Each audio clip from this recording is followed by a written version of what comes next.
Let's Prod, le podcast de la production musicale. Let's Prod,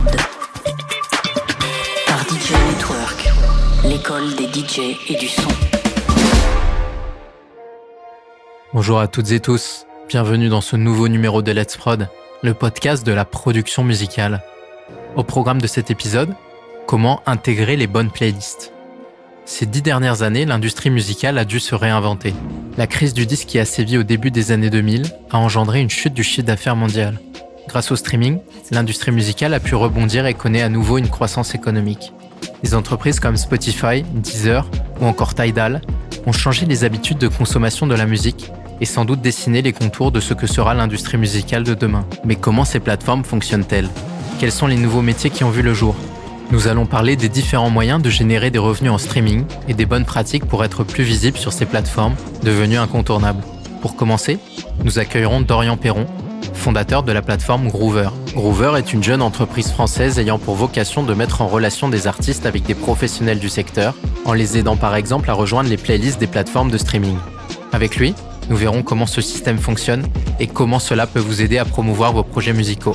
Dans la deuxième partie de ce podcast, nous évoquerons les enjeux du streaming et comment arriver à se différencier face à la multitude de nouvelles musiques qui sortent chaque jour. Enfin, nous vous donnerons quelques conseils et astuces pour optimiser votre mixage audio et votre mastering afin que vos productions soient parfaitement calibrées pour l'écoute sur les plateformes de streaming. Voilà pour ce sommaire encore bien chargé. Let's Prod, c'est parti. Let's Prod. Nous accueillons tout de suite Dorian Perron, fondateur de la plateforme Groover. Bonjour et merci de nous accorder cet entretien. Pour commencer, nous aimerions savoir comment se porte réellement le streaming aujourd'hui.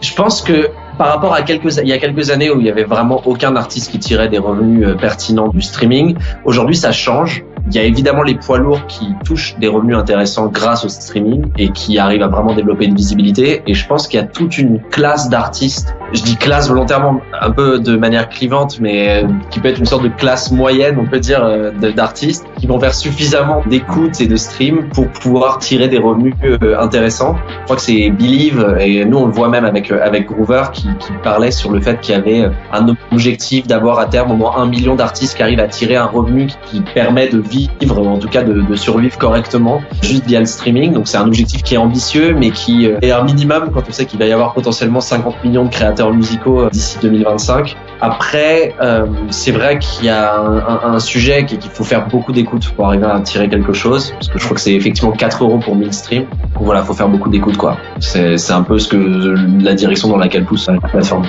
Peux-tu nous présenter Groover et les grandes lignes de son mode de fonctionnement ?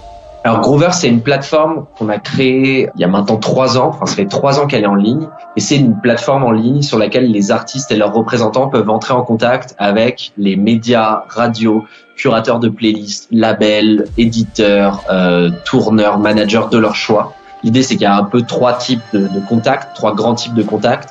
Il y a ceux qui peuvent apporter de la visibilité. Donc, je parlais des radios, des médias, des journalistes, des chaînes YouTube, des playlists. Il y a ceux qui peuvent vraiment devenir des partenaires pour les artistes. Donc, ça va être plutôt les managers, les éditeurs, les labels. Il y a aussi une 3e catégorie qui vont être plutôt des mentors, des coachs. Il peut y avoir des ingé-sons aussi et qui vont être plutôt là pour donner des conseils plus détaillés sur des morceaux un peu plus en amont. Donc, des artistes qui veulent vraiment des feedbacks détaillés sur leurs morceaux. Parce que tout le but de Groover, c'est qu'en fait, les artistes envoient leurs morceaux aux médias, radios, labels de leur choix, dans une liste où il y en a plus de 1500.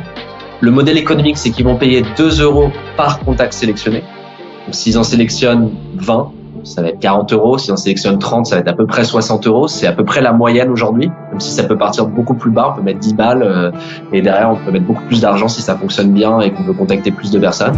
Et on va garantir que dans l'intervalle d'1 semaine, ces personnes vont écouter votre morceau et vous faire au minimum un retour écrit sur ce qu'ils en pensent. Pas forcément partager, pas forcément aller plus loin avec votre musique ou avec vous, mais au moins vous faire un retour. Parce que notre but, c'était de casser ce mur de la première écoute. Sachant qu'aujourd'hui, les artistes envoient des centaines de mails, personne répond parce que personne n'a le temps d'écouter. Ou alors, ils passent par les attachés presse et ça peut être compliqué parce que les attachés presse choisissent vraiment leur projet. Ils vont refuser en moyenne 9 projets sur 10. C'est un budget qui est très important. Il faut vraiment pouvoir bosser avec le bon attaché presse pour son projet.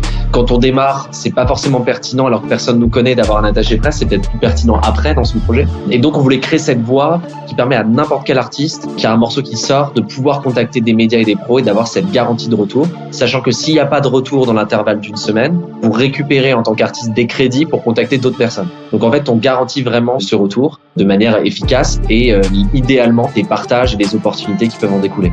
Et les professionnels présents sur la plateforme sont rétribués ? Exactement. En fait, sur les 2 € qui sont payés pour contacter chaque média ou professionnel, il y a 1 € qui revient au média ou au pro quand il fait son retour, quelle que soit sa décision. Donc en fait, qu'il ait décidé d'accepter le morceau ou non, tant qu'il respecte les règles qui sont de faire un feedback constructif, personnalisé à l'artiste, ils vont être rémunérés 1 € et nous, on va garder 1 € en commission. Peut-on rejoindre la plateforme en tant que professionnel et être ainsi rétribué ?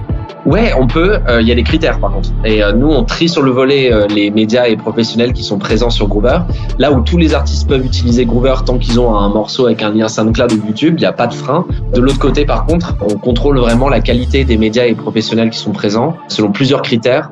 Le premier, ça va être, est-ce que ce média ou ce professionnel a un impact? Même s'il est petit, même s'il est sur une niche, est-ce que il va communiquer à des personnes qui vont suivre ce qu'il va dire? Donc, typiquement, ça peut être un petit média qui a une communauté de quelques milliers de personnes qui le suivent et qui lisent ses articles. Ça peut être une playlist qui a des auditeurs réguliers. Enfin, voilà, c'est typiquement cet exemple-là. Et le deuxième gros critère, c'est la qualité éditoriale. C'est-à-dire que parfois, on va mettre en avant des médias qui n'ont pas forcément une audience énorme, mais qui écrivent des contenus de très grande qualité, des articles super intéressants pour les artistes, ou qui ont une super image en tant que radio en ligne, parce que ça apporte quelque chose à l'artiste. L'artiste peut communiquer ensuite sur ce sujet-là. Et l'idée, c'est de toujours balancer ces deux éléments-là, qui est à la fois une qualité éditoriale minimale et qui a un impact minimal. Comment doit-on procéder pour intégrer une ou plusieurs playlists en passant par Groover ? Y a-t-il une sélection des projets musicaux ? Pour reprendre un peu depuis le début, donc le contact aux playlists, c'est vraiment une activité qui s'est développée beaucoup sur Groover. Le contact des playlists indépendantes de Spotify. Donc c'est pas les gens qui travaillent chez Spotify, mais c'est des gens qui ont des playlists, qui ont de l'influence et de l'impact et qu'ils ont animé depuis quelques temps sur Spotify et qui permettent de toucher des nouveaux auditeurs. Ces playlisteurs indépendants qu'on trie et dont on vérifie l'impact, il vaut mieux les contacter une fois que le morceau est sorti. Donc le jour de la sortie ou après.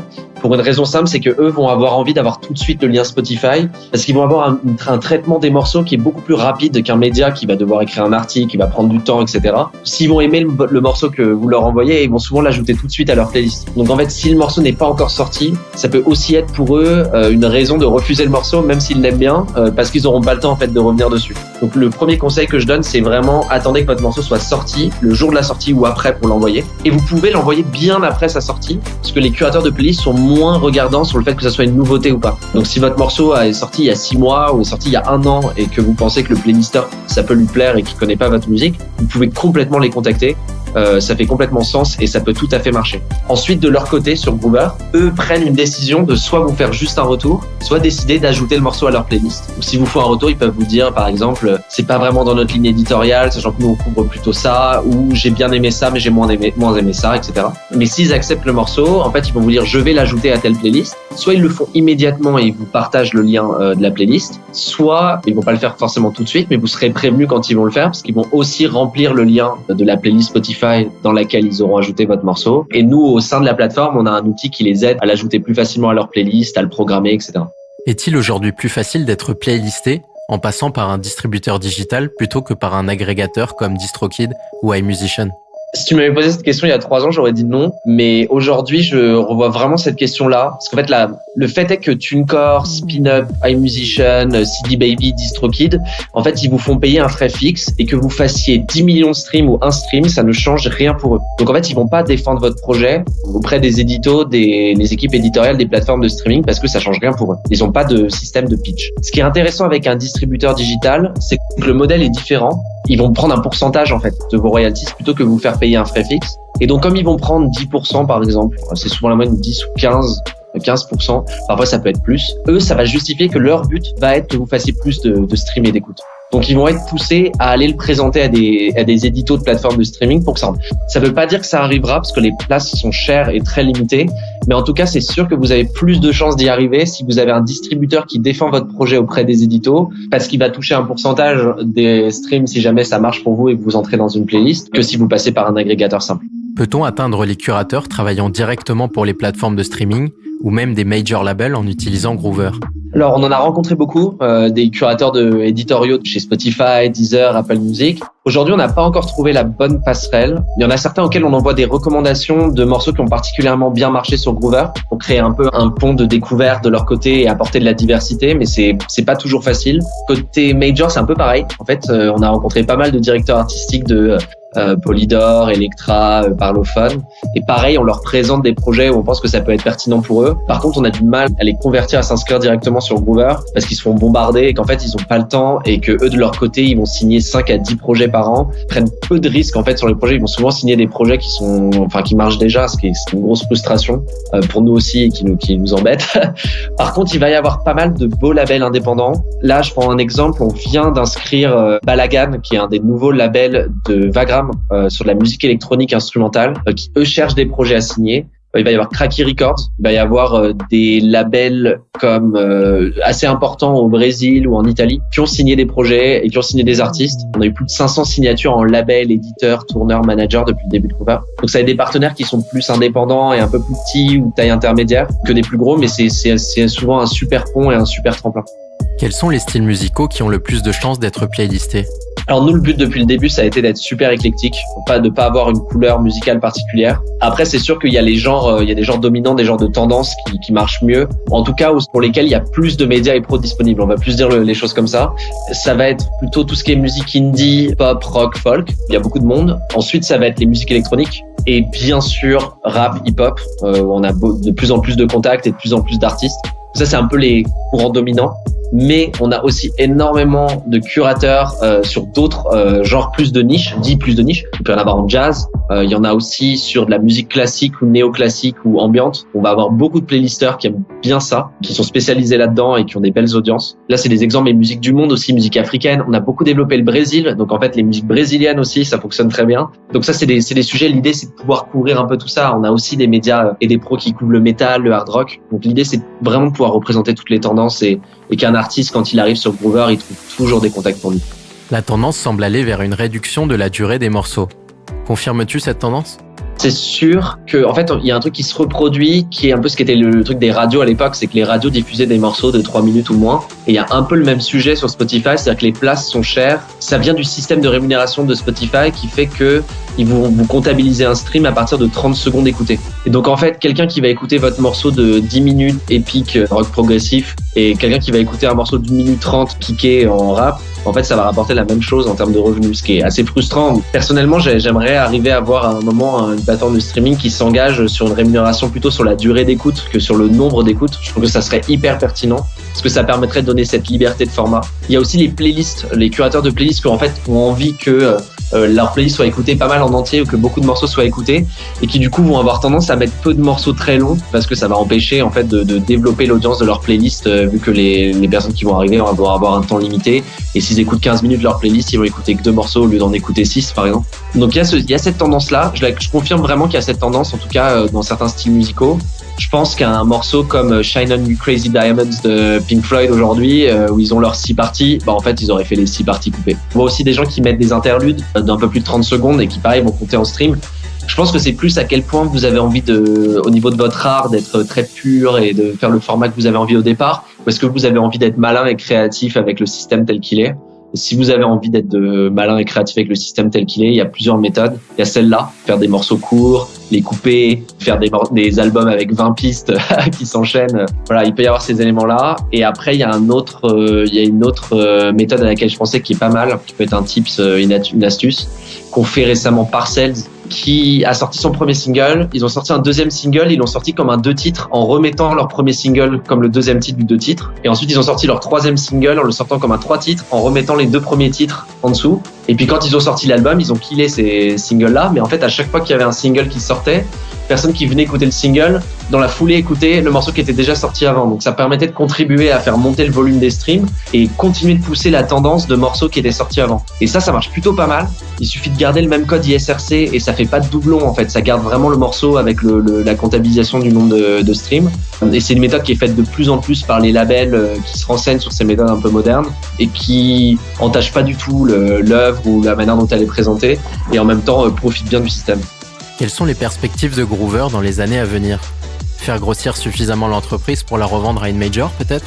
Non, en fait, tu l'as peut-être senti là pendant le podcast, mais nous, c'est vraiment une mission qui nous tient à cœur. Genre, j'y passe franchement ma vie et mes associés, c'est pareil depuis 3 ans et demi à juste comment est-ce qu'on peut aider les artistes et comment est-ce qu'on peut leur faire passer un cap. Donc, il y a cette vision de aider les artistes à faire découvrir leur musique. Et puis, il y a ce deuxième step qui est hyper intéressant de se dire, en fait, quand on découvre des artistes super talentueux, super prometteurs, mais qui n'ont pas d'entourage, qui ont besoin un peu de cette aide en plus ou de connecter avec les bonnes personnes pour passer un cap, comment est-ce que nous, on peut les aider à accélérer? C'est un peu le deuxième pan de la vision de dire, dans les artistes qui utilisent Groover, il y en a qui se démarquent. Comment est-ce qu'on peut les emmener encore plus loin? Et en fait, ça, c'est vraiment un pan de la vision qu'on est en train de développer en ce moment et qui est super excitant. Et nous, la vision, c'est clairement pas de revendre, c'est d'être un acteur de référence de la promotion musicale, c'est-à-dire qu'on soit un réflexe pour les artistes. De la même manière que tu vas sur un distributeur ou que tu vas sur Spotify for Artists, où tu dis je vais envoyer une campagne sur Groover parce que ça va m'apporter de la visibilité, ça va me permettre de développer mon réseau. Nous, c'est le but, c'est d'être un réflexe là-dessus.